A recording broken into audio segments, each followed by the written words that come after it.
be able to have an electronic connection and people with enough skill to be able to operate a computer. And that's the kind of economy we need to look forward to in the future. And the countries that are really succeeding are looking to that kind of an economy. One thing that made me really angry with all parties during the primary season was the number of people who went to the Rust Belt and promised the jobs in the auto industry back again. That was just untrue. It is not going to happen. Why? Because the competitive advantage for those kind of jobs is not in the United States any longer. It's in other places around the world.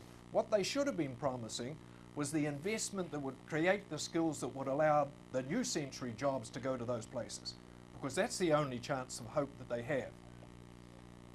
Right in the front, yes sir.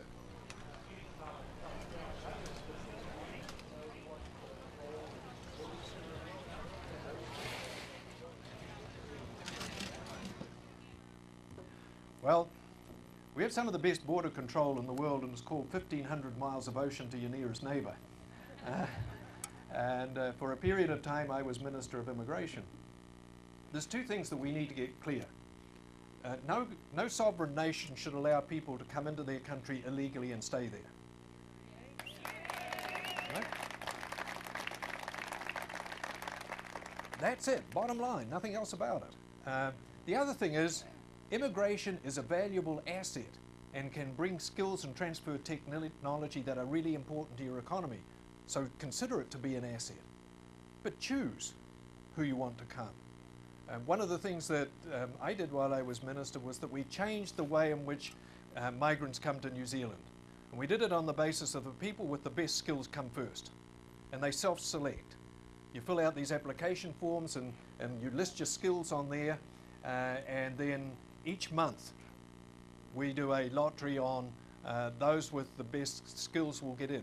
You really need 2 degrees to be able to get into New Zealand now. Nothing to do with the government, that's just the competition from other people wanting to come. If you're going to bring people in, why not bring the best? The ones that can add the greatest value.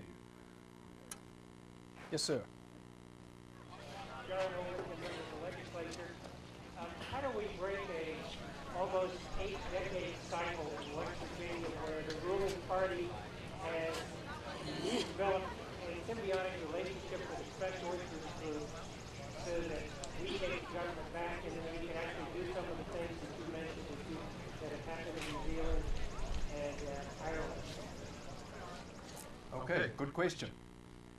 Can I just ask everybody in the audience who has children to put their hand up, or grandchildren? Now, can I ask how many of you think your children will stay in West Virginia when they grow up? There's your answer. You have to build a campaign around what's going to create the opportunity for West Virginia's young children to stay in West Virginia. It's going to take you a long time, but keep building on that, and they can't afford to be on the wrong side of that argument. Bobby Jindal is doing that kind of thing in Louisiana, and he's tackling the first big problem that Louisiana has, and that's corruption. Until they get rid of the reputation for corruption, they can't get investors to come in. You need investors to come in if you're going to be able to get the new jobs.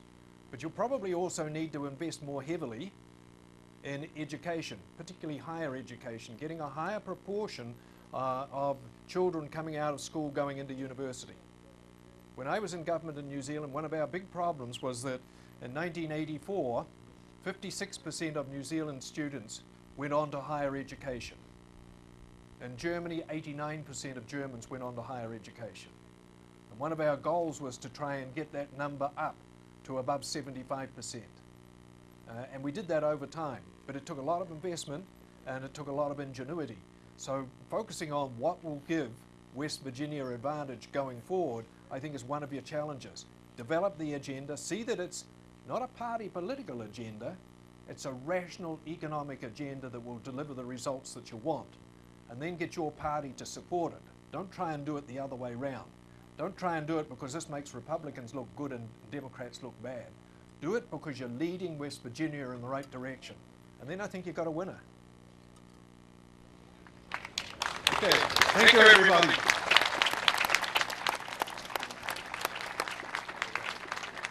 I think we understand now why I invited Mr. McTigue to come and give this address. Does New Zealand 25 years ago resemble the situation in West Virginia today?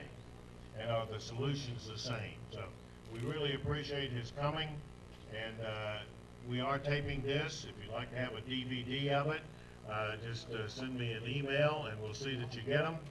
If you'd like to have a CD of one of his previous addresses, which is the one I initially heard, we're awaiting another supply of them from the Mercatus Center. So we will break now for lunch, or at least we'll,